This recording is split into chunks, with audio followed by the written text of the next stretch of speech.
আমাদের প্রতিনিয়ত এদিক দিয়ে যাইতে আমাদের অনেক অসুবিধা হয়।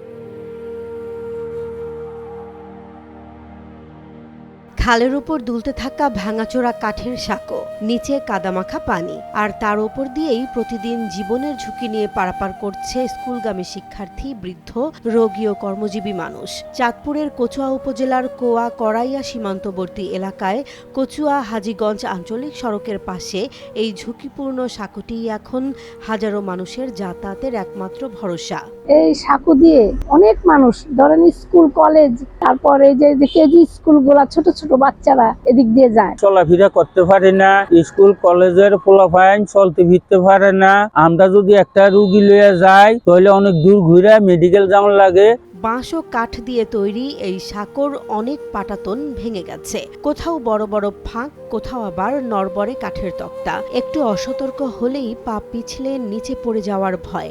জানা যায় প্রায় 16 বছর আগে স্থানীয়দের উদ্যোগে খালের ওপর এই অস্থায়ী সাঁকোটি নির্মাণ করা হয়েছিল, কিন্তু দীর্ঘদিন ধরে কোনো সংস্কার না হওয়ায় এটি এখন মারাত্মক ঝুঁকিপূর্ণ হয়ে উঠেছে। অনেক কষ্ট হয়, এখান থেকে সাঁকো থেকে পড়ে দুটা বাচ্চা অলরেডি মারাও গেছে। আমরা দীর্ঘদিন বহু চেষ্টা করেও চাইছি, পারিনি এই ব্রিজটা করার জন্য।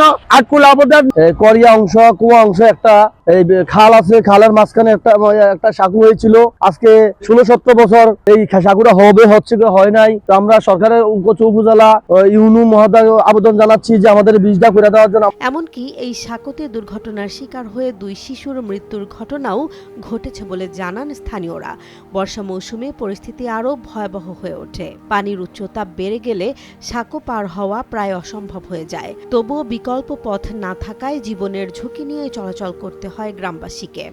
এখন কোন রকম ভাবে আসা যাওয়া করি, খুব কষ্টে, বিগত দিনে খুব কষ্টে, অনেক পোলাপাইন পইড়ও গেছে এই সাগর থেকে। দ্রুত এই স্থানে একটি স্থায়ী ও নিরাপদ সেতু নির্মাণের দাবি জানিয়েছেন স্থানীয়রা। তাদের মতে প্রতিদিন স্কুলগামী শিক্ষার্থী, কৃষক ও শ্রমজীবী মানুষ এই পথ ব্যবহার করেন। তাই মানুষের দুর্ভোগ কমাতে দ্রুত একটি স্থায়ী সেতু নির্মাণ জরুরি। আমাদের খুবই ভোগান্তিতে আছি এই ব্রিজটার জন্য। জেসমিন জাহান, নিউজ ডেস্ক, জনবাণী।